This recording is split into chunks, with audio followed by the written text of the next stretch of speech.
ভোটমুখী বাংলা ইতিমধ্যে এসআইআর প্রক্রিয়ার ভার তুলে দেওয়া হয়েছে বিচারকদের হাতে। অর্থাৎ যে 50 থেকে 60 লক্ষ ভোটার যাদের তথ্যগত অমিল বা নথি সংক্রান্ত কোনো গরমিল রয়েছে তাদের নথিগুলো পরীক্ষা করে দেখছেন বিচারকরা। এই পরিস্থিতিতে জল্পনা 3 দফায় ভোট হতে পারে রাজ্যে।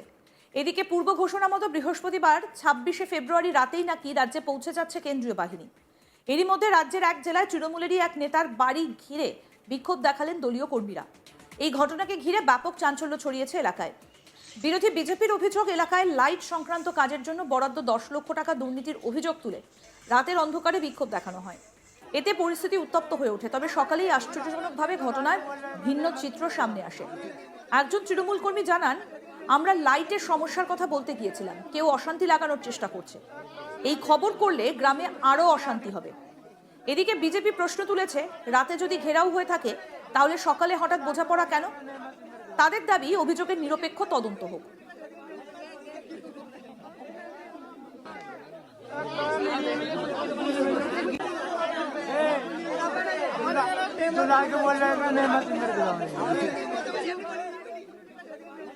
চাঞ্চল্যকর এই ঘটনাটা বীরভূমের ইলামবাজারের। শাসক দলের এক নেতাকে ঘিরে উত্তেজনা ছড়ায়। অভিযোগ, ইলামবাজার ব্লকের বেলুয়া গ্রামে ইলামবাজার পঞ্চায়েত সমিতির সহসভাপতি দুলাল রায়ের বাড়ি ঘেরাও করেন তার দলেরই একাংশ কর্মী। বিজেপির দাবি, এলাকায় লাইট সংক্রান্ত কাজের জন্য বরাদ্দ 10 লক্ষ টাকা দুর্নীতির অভিযোগ তুলে রাতের অন্ধকারে বিক্ষোভ দেখানো হয়। এতে পরিস্থিতি উত্তপ্ত হয়ে ওঠে। তবে সকালে ঘটনার ভিন্ন চিত্র সামনে আসে। তৃণমূল কর্মী সাত্তার জানান, আমরা লাইটের সমস্যার কথা বলতে গিয়েছিলাম, কেউ অশান্তি লাগানোর চেষ্টা করছে। এই খবর করলে গ্রামে আরও অশান্তি হবে। এদিকে বিজেপি প্রশ্ন তুলেছে, রাতে যদি ঘেরাও হয়ে থাকে তাহলে সকালে হঠাৎ বোঝাপড়া কেন? তাদের দাবি অভিযোগের নিরপেক্ষ তদন্ত হোক। কি বলছেন তৃণমূল কর্মী সাত্তার, শুনবো। আমাদের বিরুদ্ধে তুমি কথা বলতে এসছো ওখানে মিডিয়া এখানে আমাদের বিরুদ্ধে ওখানে হ্যাঁ আমাদের তো কি খবর করতে এসছো? কি খবর নয়, তোমরা গ্রামে দ্বন্দ্ব লাগাতে এসছো, তোমরা বেলা গ্রামে দ্বন্দ্ব লাগাতে এসছো। সামান্য কিছু পার্সোনাল খবর, সেটাকে নিয়ে তোমরা গোটা গ্রামে যাতে ঝামেলা। কালকে তো আপনারাই ছিলেন। আমরা সেরকম কিছু, আমরা পার্সোনাল কারো ঘর যেতে পারি না, আমাদের সাথে সম্পর্ক আছে কারোর, পার্সোনাল কারো ঘর যেতে পারি না। সেইখানে গিয়েছি, সেইখানে আপনারা মিডিয়া করছেন কি যে কে টাকা মেরেছে, কে কি করেছে, এটা উল্টো পাল্টা করে আপনারা নিজেরা লিখেছেন বা আপনাদেরকে ব্যক্তিগত কেউ পাঠাইছে, সেটা আপনারা বলছেন না কে পাঠাইছে। প্রকাশ তো করেন, প্রকাশ তো আমাদেরকে বসান, আমরা বসবো তাদের সামনে। আপনাদের ওইখান থেকেই তাহলে আমাদের কে? না, আমাদের ওইখান থেকে নয়, আমাদের যত ছেলে আছে কেউ নয়। আমাদের যারা চাইছে না যে ভালো কাজ হোক তাদের মধ্যে কেউ করছে হয়তো। কেন করবে? গ্রামে দ্বন্দ্ব আমরা চাইছি, আমরা এসেছিলাম যে গ্রামে যে প্রত্যেকটা পোলে একটা করে লাইট হয়, সেই জন্য আমরা এখানে আবদার করতে এসেছিলাম। এক্সট্রা যে দুলাল কাকা যে কিছু টাকা দিতে হবে, দুলাল কাকা বলছে হ্যাঁ আমি ব্যবস্থা করবো, যেখান থেকে ব্যবস্থা করবো আমরা। সেইটাকে নিয়ে গ্রামে এখানে দ্বন্দ্ব লাগাবে। আমাদের বিরুদ্ধে তুমি কথা বলতে এসছো ওখানে মিডিয়া এখানে আমাদের বিরুদ্ধে ওখানে হ্যাঁ আমাদের তো বেলাগ্রাম। কি খবর করতে এসছো? কি খবর নয়, তোমরা গ্রামে দ্বন্দ্ব লাগাতে এসছো, তোমরা বেলা গ্রামে দ্বন্দ্ব লাগাতে এসছো। সামান্য কিছু পার্সোনাল খবর, সেটাকে নিয়ে তোমরা গোটা গ্রামে যাতে ঝামেলা। কালকে তো আপনারাই ছিলেন। অভিযুক্ত তৃণমূল নেতা দুলাল রায় সমস্ত অভিযোগ অস্বীকার করে বলেছেন, আমাকে চক্রান্ত করে ফাঁসানো হচ্ছে, সবটাই মিথ্যে। কি বলছেন অভিযুক্ত তৃণমূল নেতা দুলাল রায়, শুনবো।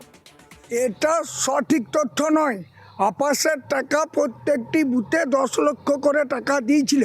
সেখানে আমাদের মূল প্রথম কাজ ছিল যে রাস্তাঘাট তৈরি করা এবং পানীয় জলের ব্যবস্থা করা, ফুটবল খেলার মাঠকে রিপেয়ার করা, সেই সমস্ততেই টাকা খরচ করা হচ্ছে। এখনও চলছে, কাজ সমাপ্ত হয়নি। আর অন্য অন্য জায়গাতে যেহেতু রাত্রে লাইটের ব্যবস্থা হয়, আমাদের গ্রামে নাই, তাই ছেলেরা আমাকে ঘেরাও করতে আসে নাই, আমার কাছে আবদার করতে এসেছিল যে অন্য জায়গাতে লাইট রয়েছে, আমাদের গ্রামটাতেও লাইটে ভরিয়ে দিতে হবে। আমি ওদেরকে আশ্বস্ত করেছি যে আমি একটা টাকা পঞ্চায়েত থেকে ব্যবস্থা করে দেব, সেই টাকাতে গোটা গ্রামে ইলেকট্রিক পোলে লাগিয়ে তোরা আলো করে নিবি।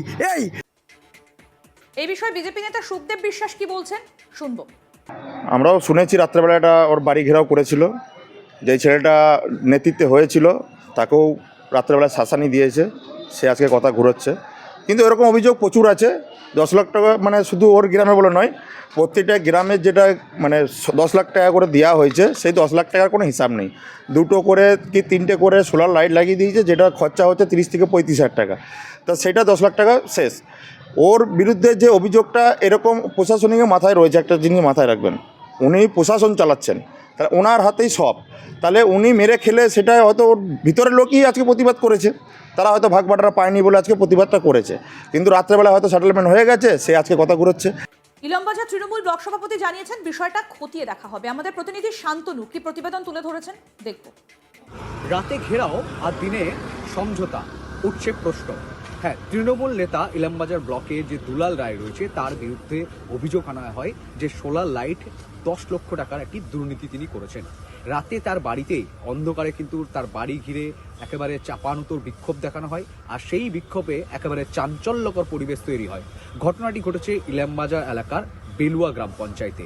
সেই বেলুয়ার গ্রাম পঞ্চায়েতের একাংশ গিয়ে কিন্তু ক্ষোভ দেখায়। তারা কিন্তু তৃণমূল এবং বিজেপির লোকজন বলেই জানা যাচ্ছে স্থানীয় সূত্র মারফত। তবে যখন রাতের অন্ধকারে তৃণমূল নেতার বাড়ি ঘিরে বিক্ষোভ ঘটনা উঠে আসছে, সাথে সাথে দেখা গিয়েছে যেই বিক্ষোভের পর একেবারে সকাল হতেই একটা সমঝোতার চিত্র, তারপরে কোনো বিবাদ, কোনো অশান্তি নেই। আর একে ঘিরেই কিন্তু রাজনৈতিক পারদ তুঙ্গে উঠেছে। বিজেপির তরফ থেকে বলা হচ্ছে যে অভিযোগ যখন উঠেছে সেই অভিযোগের কিন্তু সম্পূর্ণ একটা পূর্ণাঙ্গ তদন্ত হওয়া উচিত, না হলে তৃণমূল নেতারা এভাবেই কাটমানি তোলামানি নিয়ে ইলামবাজার ব্লকটাকে শেষ করছে। সাথে সাথে যে গ্রামের যে উন্নয়নমূলক প্রকল্পের কাজ, সেই প্রকল্পের কাজ কিন্তু একেবারেই করছে না, এমনটাই অভিযোগ। বিধানসভা নির্বাচনের মরশুমে এই অভিযোগ যেন একেবারে বিস্ফোরক হয়েছে। রীতিমতোই দেখা গিয়েছে যে এই ইলামবাজার ব্লকে কিন্তু আইএসএফ যে সংগঠন রয়েছে, রাজনৈতিক সংগঠন, তার আইএসএফের তরফ থেকে একটি সভা করা হয়েছিল। সেই সভায় কিন্তু ব্যাপক ভিড়ও দেখা গিয়েছিল। তারপর থেকে এই ইলামবাজার গড়কে তাদের তৃণমূলের দখলে রাখতে উঠে এসেছিল যে আইএসএফ কর্মী তৃণমূল ছেড়ে একের পর এক আইএসএফে যোগদান করছিলেন। সেই যোগদানে তৃণমূলের ভাঙন হচ্ছিল। সেই ভাঙনকে রুখতে অনুব্রত মণ্ডলকে এবং রাজ্যের কারামন্ত্রী চন্দ্রনাথ সিংহ তারা কিন্তু পাল্টা জনসভা করে সেই ফাটলের ভাঙন, তৃণমূলের ভাঙন কিন্তু রুখার চেষ্টা করেছেন। রীতিমতো এই সমস্ত ঘটনার পাশে আবারও একেবারে একটি নির্বাচনের মরশুমে এই ধরনের দুর্নীতির একটি অভিযোগ কিন্তু তৃণমূল নেতার উপর উঠে এসেছে। রীতিমতোই কিন্তু সেই অভিযোগ উঠে আসলেও রাতের অন্ধকারে দেখা যাচ্ছে যে সাধারণ মানুষজন কিন্তু বিক্ষোভ দেখাচ্ছে। এদের মধ্যে রয়েছে তৃণমূলের একাংশ। সাথে সাথে সকালবেলায় কিন্তু একেবারে সমঝোতার চিত্র। মূলত এই সমস্ত ঘটনায় কিন্তু প্রশ্ন উঠছে যে দুর্নীতি হলে বিক্ষোভ দেখাচ্ছে, বিক্ষোভের পর যদি সমঝোতা হয়ে যায়, তদন্ত না হয়, তাহলে কিন্তু একটি ইলামবাজার ব্লকের জন্য, বেলুয়া গ্রাম পঞ্চায়েতের জন্য একটি দুর্বিষহ ঘটনা।